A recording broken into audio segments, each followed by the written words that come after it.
حضرت محمد صلی اللہ علیہ وسلم کی زندگی ہمارے لیے بہترین نمونہ ہے، اور کیوں نہ ہو کہ آپ صلی اللہ علیہ وسلم محبوب خدا ہیں، باعث تخلیق کائنات ہیں، امام الانبیاء ہیں، قیامت کے دن شفاعت کرنے والے ہیں کہ جس دن کسی بھی نبی یا پیغمبر کی بارگاہ خداوندی میں حاضر ہو کر سفارش کرنے کی جرت نہ ہوگی۔ آپ صلی اللہ علیہ وسلم کی شان اتنی ہے کہ اگر لکھنے کی بات کی جائے تو دنیا ختم ہو سکتی ہے، لیکن حضور صلی اللہ علیہ وسلم کی شان ختم نہیں ہوگی۔ اگر یہ کہا جائے تو غلط نہ ہوگا کہ شان مصطفیٰ کوئی ہستی جانتی ہے، وہ رب کعبہ کی ذات ہے، اور اگر کوئی ہستی شان خدا جانتی ہے تو وہ حضور صلی اللہ علیہ وسلم کی پاک ذات ہے۔ اور آج کی ویڈیو حضور صلی اللہ علیہ وسلم کی زندگی کا وہ واقعہ ہے جو ہمارے لیے مشعل راہ ہے، اور یہ واقعہ حضور علیہ الصلوۃ والسلام کی شیطان کے ساتھ ہونے والی ملاقات اور اس سے ہونے والے سوالات کے بارے میں ہے۔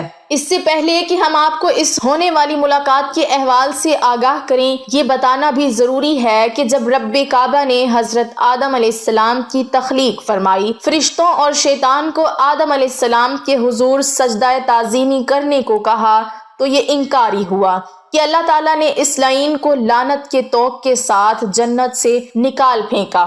چونکہ شیطان کی جنت سے نکل جانے کی وجہ انسان ہوا، تو اپنے حسد کی آگ بجھانے کے لیے شیطان نے اللہ کے بندوں کو صراط مستقیم سے ہٹانے کا کام اپنے ذمے لے لیا۔ مختلف نبیوں اور رسولوں کے دور میں ان سے ملاقات کرتا رہا اور ان کی قوم کو تباہ و برباد کرنے کے لیے ان کو گمراہی میں ڈالتا رہا، کہ جس کی وجہ سے اس پر نہایت دردناک عذاب آئی اور ان کا نام و نشان صفحہ ہستی سے مٹ گیا۔ حضرت نوح علیہ السلام سے جب شیطان کی ملاقات ہوئی تو آپ نے اس سے پوچھا کہ اے بدبخت، یہ بتا کہ بنی آدم کے کون سے اعداد تجھے اور تیرے لشکر کو گمراہ کرنے میں معاونت کرتے ہیں؟ تو شیطان ملعون نے جواب دیا کہ جب ہم بنی آدم کو کنجوس، مقیم، بدخواہ، سرکش اور جلد باز پاتے ہیں تو اسے جھپٹ لیتے ہیں۔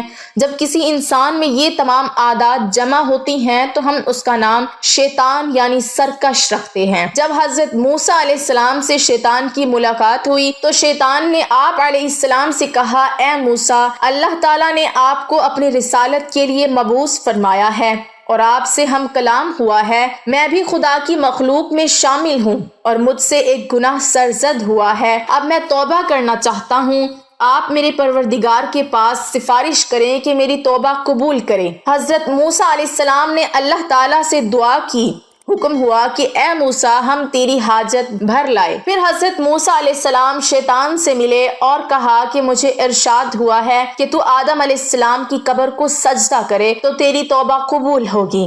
شیطان نے انکار کیا اور غصے میں آ کر کہنے لگا، جب میں نے آدم علیہ السلام کو ان کی زندگی میں سجدہ نہ کیا تو اب مرنے پر کیا سجدہ کروں گا؟ پھر شیطان نے کہا کہ موسیٰ علیہ السلام، تم نے جو اپنے پروردگار کے پاس میری سفارش کی ہے اس لیے تمہارا مجھ پر ایک حق ہے، تم مجھ کو 3 حالتوں میں یاد کیا کرو، ایسا نہ ہو کہ تم کو ان 3 وقتوں میں ہلاک کر دوں۔ ایک تو غصے کے وقت تو مجھ کو یاد کرو، کیونکہ میرا وسوسہ تمہارے دل میں ہے اور میں تمہارے رگوں میں خون کی طرح دوڑتا ہوں۔ دوسرا، جہاد و غزوات کی حالت میں میرا خیال کیا کرو، کیونکہ میں فرزند آدم کے پاس اس وقت جاتا ہوں جب وہ کفار سے مقابلہ کرتا ہے اور اس کے بال بچے، بیوی اور گھر والے یاد دلاتا ہوں یہاں تک کہ وہ جہاد سے با کھڑا ہوتا ہے۔ تیسرا، غیر محرم عورت کے پاس بیٹھنے سے بچتے رہو، کیونکہ میں تمہارے پاس اس کا قاصد ہوں اور اس کے پاس تمہارا پیغمبر ہوں۔ حضرت ابن عباس رضی اللہ تعالی عنہ فرماتے ہیں کہ ایک دن حضور نبی اکرم صلی اللہ علیہ وسلم مسجد سے باہر نکلے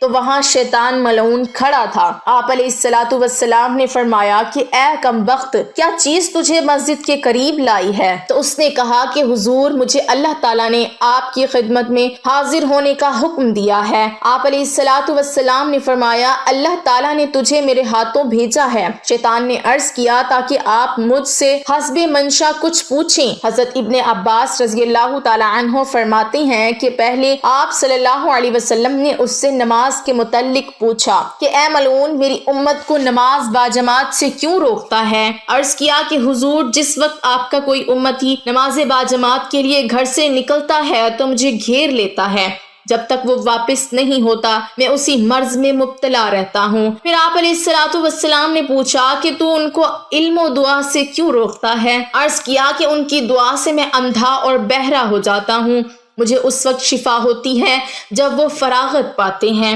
آپ علیہ الصلوۃ والسلام نے فرمایا ان کو قرآن پڑھنے سے کیوں روکتا ہے؟